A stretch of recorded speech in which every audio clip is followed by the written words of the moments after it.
નમસ્કાર વિદ્યાર્થી મિત્રો, હું ચિરાગ તમારું ફરીથી સ્વાગત કરું છું બેટરાઇસ એજ્યુકેશન ઓનલાઈન ચેનલમાં કે જેમાં બેટા આજે આપણે ધોરણ 11 ની અંદર ચેપ્ટર નંબર 8 કોષ રચના અને તેના કાર્યમાં કણાભ સૂત્રની રચના આપણે બેટા સમજવાના છીએ. ઓકે, સો બેટા કણાભ સૂત્રની રચના એટલે શું?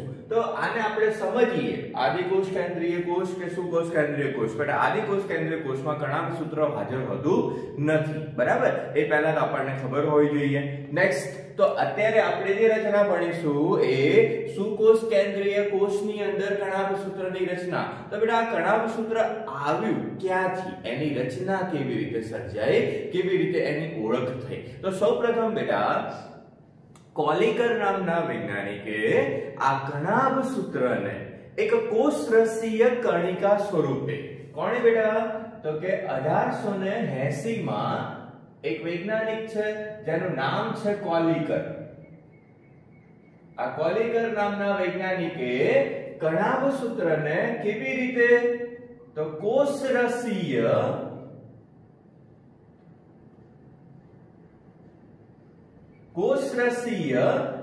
કણિકા સ્વરૂપે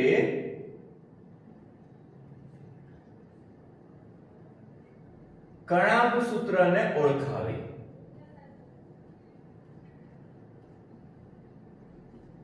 ઓકે, નાઉ એના ત્યારબાદ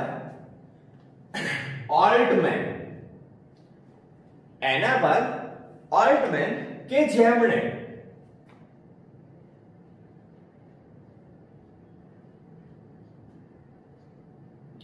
આ કણાભ સૂત્રને બાયોબ્લાસ્ટ તરીકે ઓળખાવી.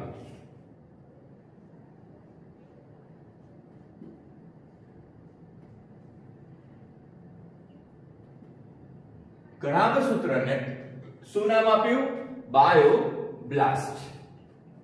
તો બેટા શરૂઆતમાં કોલિકર કે જેમણે આ કોષરસીય કણિકા સ્વરૂપે કણાભ સૂત્રનો અવલોકન કર્યું. તો એ શાના અંદર બેટા, કઈ જગ્યાએ? તો એ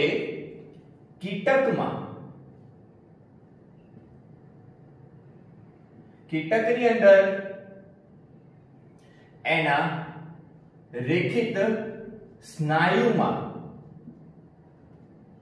કીટક એના રેખિત સ્નાયુની અંદર કોષરસીય કણિકા સ્વરૂપે આ કણાભ સૂત્રનું અવલોકન કર્યું.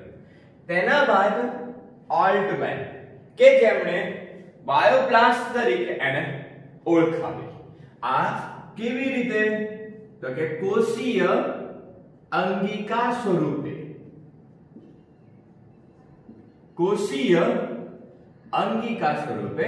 ઓળખાવી. ઓકે,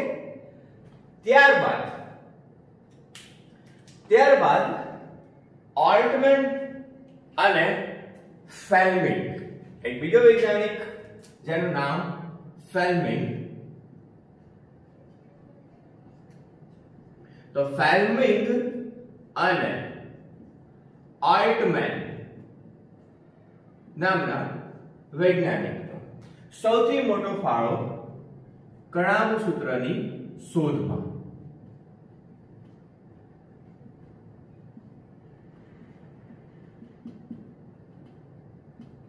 કણાભ સૂત્રની શોધ માટે સૌથી મોટો ફાળો કોનો? તો ફેલ્મિંગ અને ઓલ્ટમેન. અને આ આપણે જે શબ્દ ઓળખીએ છીએ કણાભ સૂત્ર, એ કણાભ સૂત્ર શબ્દ કોણે આપ્યો?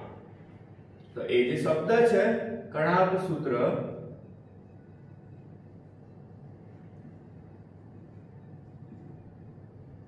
જે સી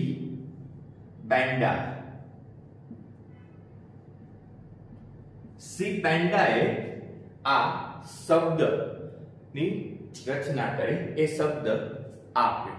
ઓકે, તો આ બેટા થયું એક પ્રાસ્તિક, એક એનો ઇતિહાસ કે કણાભ સૂત્ર ક્યાંથી, એની શોધ કેવી રીતે થઈ. બરાબર? હવે આ કણાભ સૂત્રની રચના તો આપણે સમજવાની છે. તો આટલું બેટા સમજાય છે એની રચના, બરાબર? મતલબ કે એનું જે પ્રસ્તાવના છે એટલું સમજાય છે. નેક્સ્ટ બેટા આપણે શરૂઆત કરીએ એની રચનાથી. એનું કદ. તો બેટા એનું જો સામાન્ય એનું રચના જોઈએ, એનું કદ જોઈએ, તો કે એનું કદ, એની રચના, તો એનું કદ જે છે ને બેટા સામાન્ય રીતે એનું કદ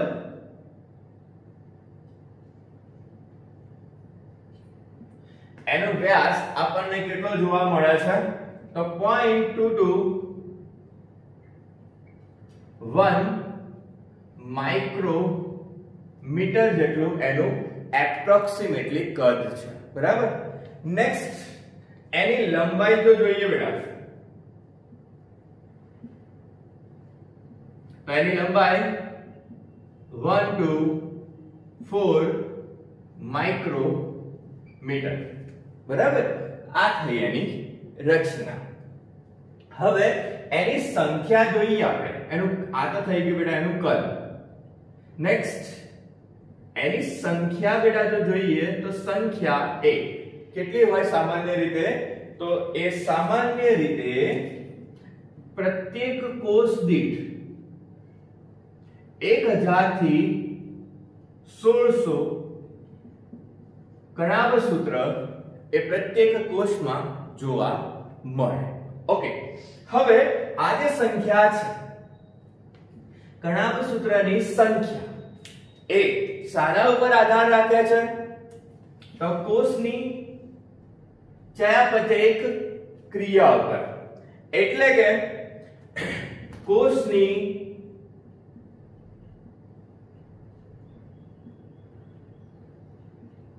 દેહધાર્મિક ક્રિયા ઉપર આ સંખ્યા આધાર રાખે છે. જો કોષની દેહધાર્મિક ક્રિયાઓ ઝડપી તો સંખ્યા વધુ, જો પ્રક્રિયા ઓછી તો સંખ્યા ઓછી. ઓકે. નાઉ અહીંયા આપણે સંખ્યાની જ વાત કરીએ છીએ ને, તો એક્ઝામ્પલ અહીંયા આપણે લઈ લઈએ કે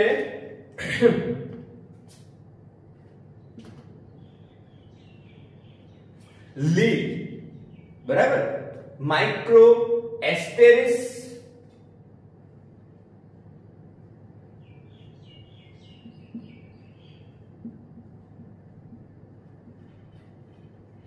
માઇકો એસ્ટેરિસ અને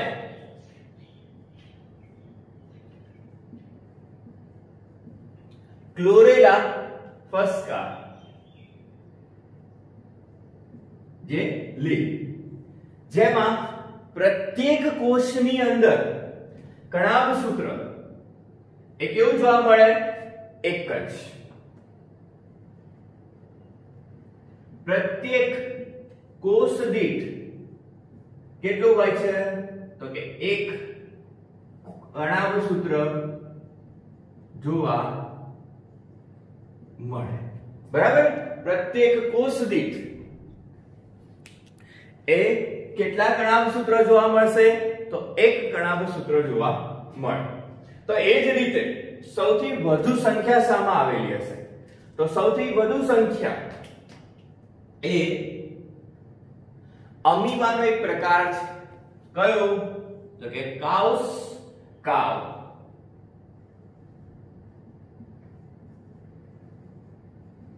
કાઉસ કાઉસ અમીબા,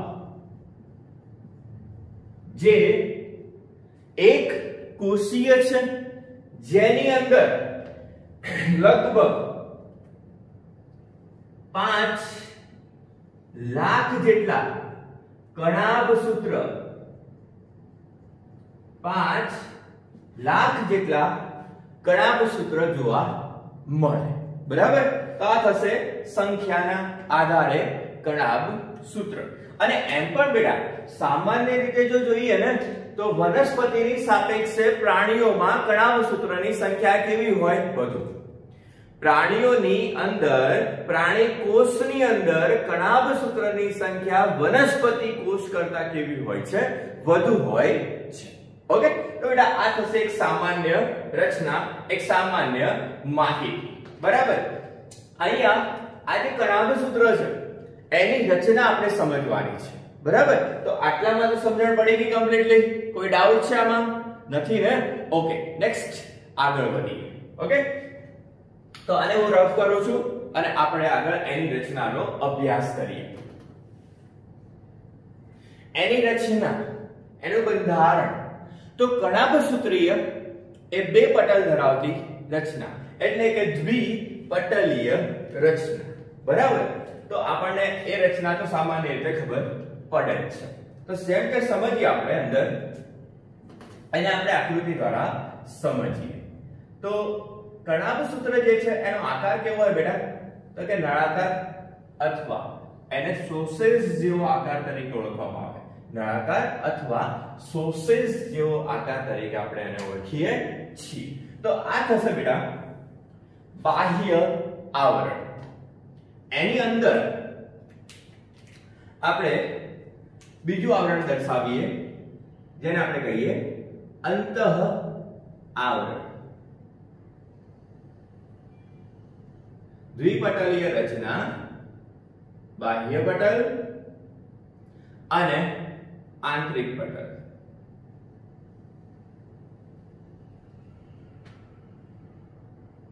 ઓકે, નાઉ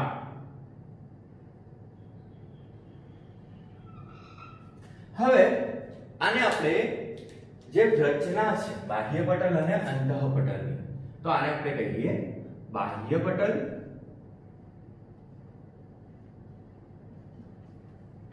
અને આને આપણે કહીશું અંતઃ પટલ. ઓકે, આટલું સમજાય છે બેટા? ના,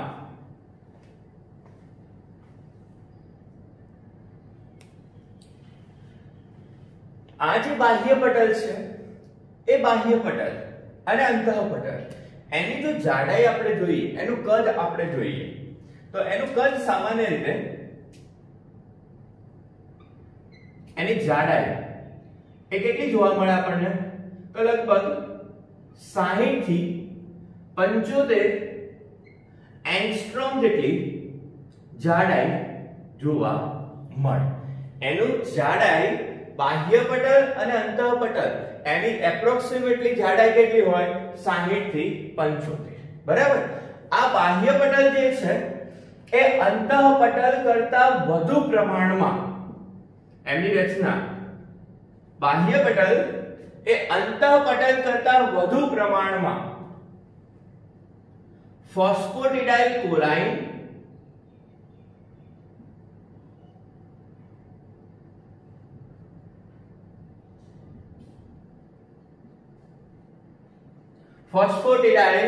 કોલાઇન અને કોલેસ્ટેરોલ ધરાવે છે.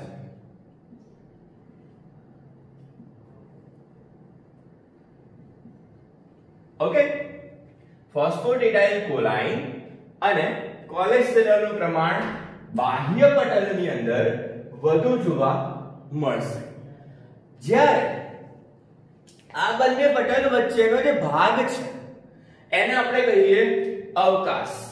તો આ બે પટલ વચ્ચે રહેલો જે અવકાશ છે એને આપણે કહીએ છીએ પરિકણાભસૂત્રીય અવકાશ.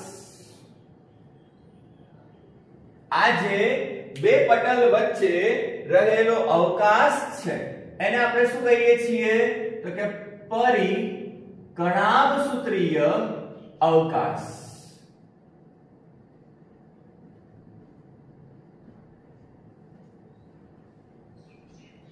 હવે બેટા આ જે અવકાશ છે ને એ અવકાશ કેટલો હોય? તો કે સામાન્ય રીતે એ અવકાશ આપણને 100 એંગસ્ટ્રોમ જેટલો અવકાશ આપણને જોવા મળે. બે પટલ વચ્ચેનો અવકાશ કેટલો હોય છે? તો 80 થી 100 એંગસ્ટ્રોમ જેટલો અવકાશ જોવા મળશે. બરાબર બેટા, આટલું સમજાય છે? તો આ તો થઈ ગયું બેટા આવરણ, કે જે બાહ્ય પટલ અને અંતઃ પટલ એ શું કરે છે? તો કે કણાભસૂત્રને બે ભાગમાં, બે ગુહામાં વિભાજિત કરે છે. આ એક બરાબર, અને આ બીજો ભાગ. આને શું કહેવામાં આવે તો કે કણાભસૂત્રીય અવકાશ તરીકે ઓળખવામાં આવે. આ જે ભાગ છે એને આપણે શું કહીશું? કણાભસૂત્રીય અવકાશ તરીકે આપણે એને ઓળખીએ. એટલે કે માઇટોકોન્ડ્રિયલ મેટ્રિક્સ તરીકે પણ આને ઓળખવામાં આવે.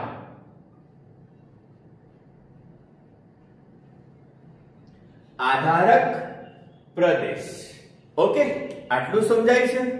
નેક્સ્ટ, હવે બેટા દેખો, આ કણાભસૂત્રની અંદર જો આપણે બાહ્ય પટલને અલગ કરી દઈએ, કણાભસૂત્રની અંદર બાહ્ય પટલને જો અલગ કરવામાં આવે તો એ રચનાને આપણે કહીએ માઇકોપ્લાસ્ટ.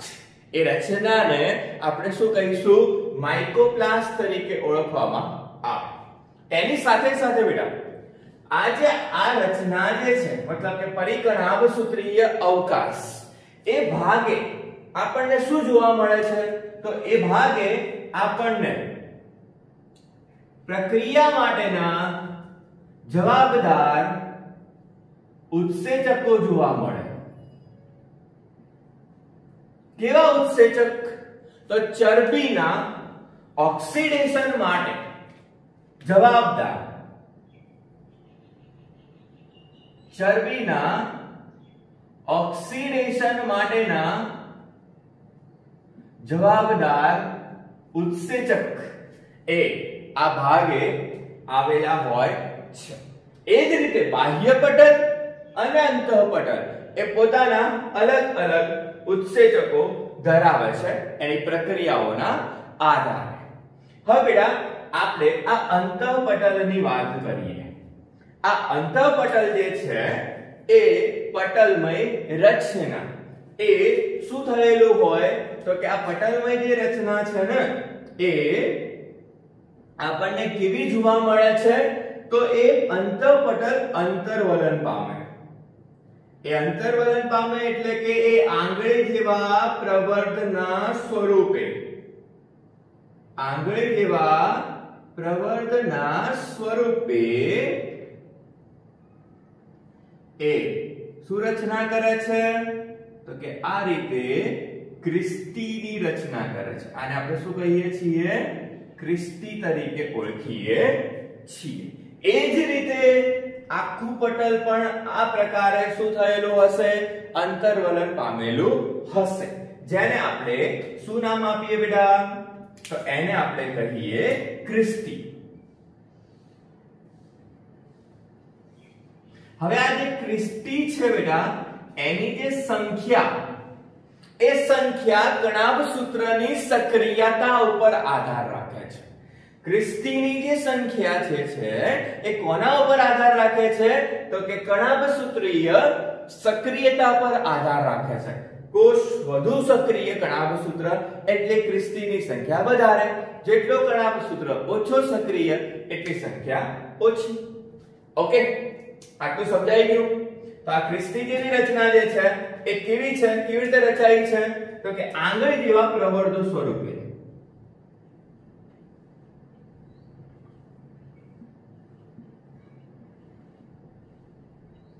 આંગળી જેવા સૂક્ષ્મ પ્રવર્ધ સ્વરૂપે એ રચના આપણને જોવા મળે છે. હવે બેટા આ આધારકનો ભાગ, બરાબર, આ પટલમય રચના, આ પટલમય રચનાના ભાગે આપણને શું જોવા મળે છે? તો ત્યાં પિન હેડ કણ જોવા મળે. એટલે કે એ સ્થાને આપણને એક વિશિષ્ટ રચના જોવા મળે છે. આ રીતે બેટા અંતઃપટલના ભાગે આવી રચના આવેલી હોય છે.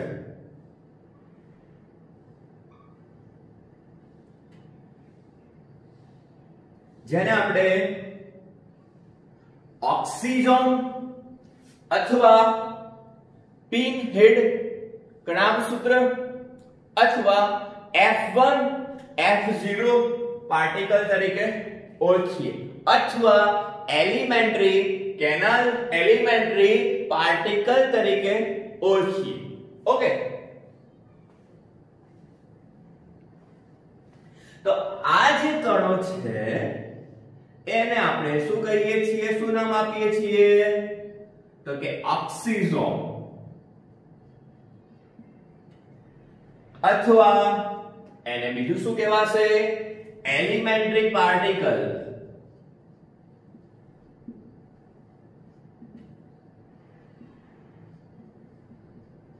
અથવા F0 F1 કણ તરીકે ઓળખીએ છીએ.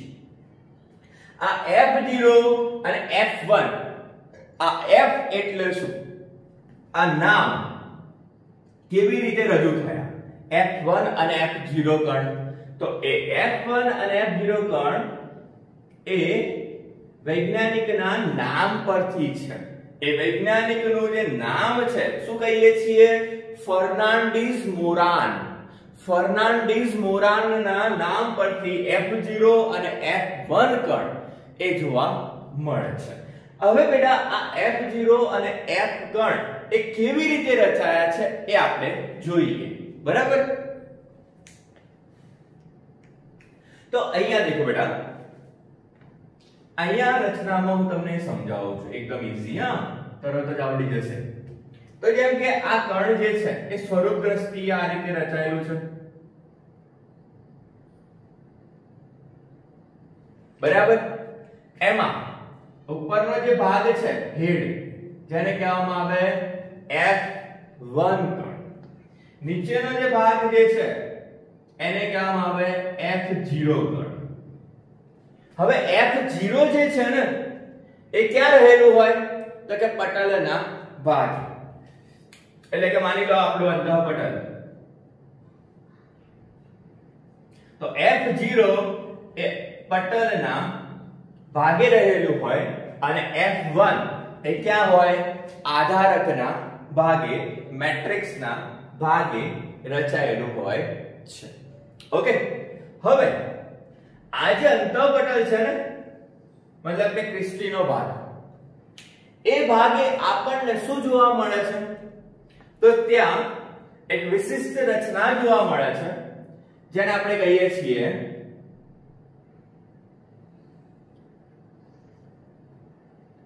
ETS, એટલે કે ઇલેક્ટ્રોન ટ્રાન્સપોર્ટ સિસ્ટમ.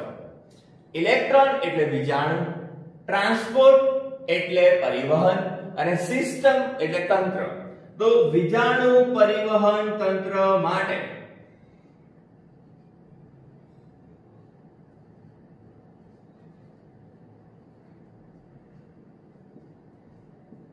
એના જવાબદાર વિજાણુ ગ્રાહક આ પટલમય રચનાના ભાગે આવેલા હોય છે, કે જે વિજાણુના પરિવહનમાં મહત્વનો ભાગ ભજવે છે. આ ETS સિસ્ટમ કે જે વિજાણુ ગ્રાહક એ જુદા જુદા વિજાણુ ગ્રાહક ધરાવે છે, એ ક્યાં આવેલા હોય છે? તો કે એ પટલના ભાગે રહેલા અથવા રચાયેલા હોય છે. ઓકે, આટલું સમજાય છે? હવે આ કણાભ સૂત્ર એની અંદરના ભાગ એટલે કે આધારક, કે જેમાં જારક શ્વસન માટે જવાબદાર ઉત્સેચકો આવેલા હોય. કયા ઉત્સેચકો? જારક શ્વસન એટલે કે ક્રેબ્સ ચક્ર માટેના જવાબદાર ઉત્સેચક આવેલા હોય છે. એ ક્રેબ્સ ચક્ર ક્યાં થાય? તો કે કણાભ સૂત્રીય મેટ્રિક્સના ભાગે, આધારકના ભાગે, કે જે શક્તિનું નિર્માણ કરવા માટે જવાબદાર હોય છે. ઓકે, હવે આપણે બેટા આધારકની જો વાત કરતા હોઈએ તો એ આધારકની અંદર આપણને શું જોવા મળે? તો ત્યાં પ્રોટીનના સંશ્લેષણ માટે જવાબદાર એકમ શું આવેલું હોય? તો ત્યાં રિબોસોમની રચના જોવા મળે.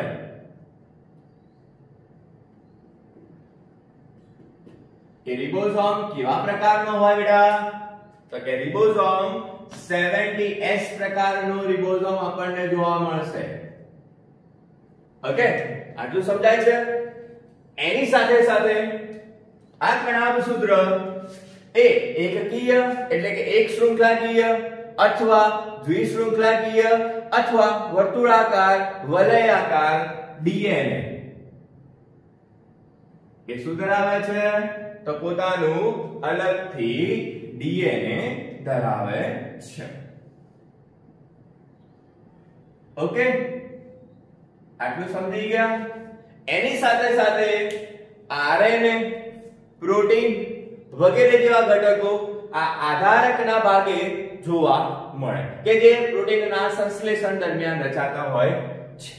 ઓકે, તો દેખો આટલી રચના એની અંદર હાજર હોવાના કારણે આ કણાભ સૂત્રને અર્ધ સ્વાયત્ત અંગિકા તરીકે પણ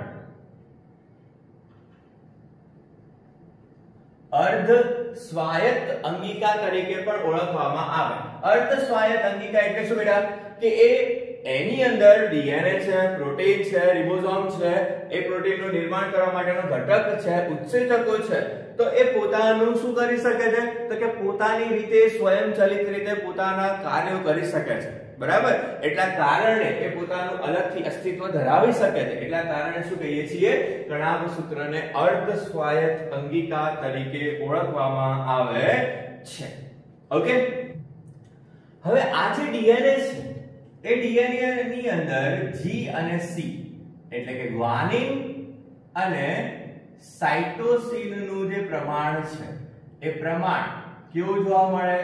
તો કે વધુ સંખ્યામાં જોવા મળે છે. ઓકે, આટલું સમજી ગયા છો? નેક્સ્ટ એના કાર્યો વિશે આપણે ચર્ચા કરીએ કે કણાભ સૂત્રનું કાર્ય શું છે. ઓકે, કણાભ સૂત્રનું કાર્ય. તો કણાભ સૂત્રનું કાર્ય બેટા શું? તો એક જારક શ્વસન માટેનું સ્થાન. કણાભ સૂત્ર એ શું કરે છે? તો કે જારક શ્વસન માટેનું એ સ્થાન પૂરું પાડે. બરાબર? એની અંદર પ્રક્રિયા કેવી થાય? તો તે આપણને ઓક્સિડેટિવ ફોસ્ફોરાયલેશન ની પ્રક્રિયા એટલે કે એટીપી ના નિર્માણની પ્રક્રિયા તથા પ્રોટીન સંશ્લેષણ માટે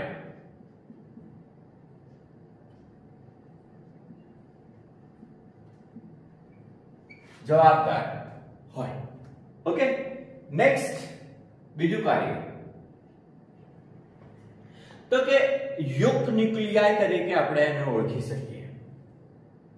સામાન્ય રીતે અંડક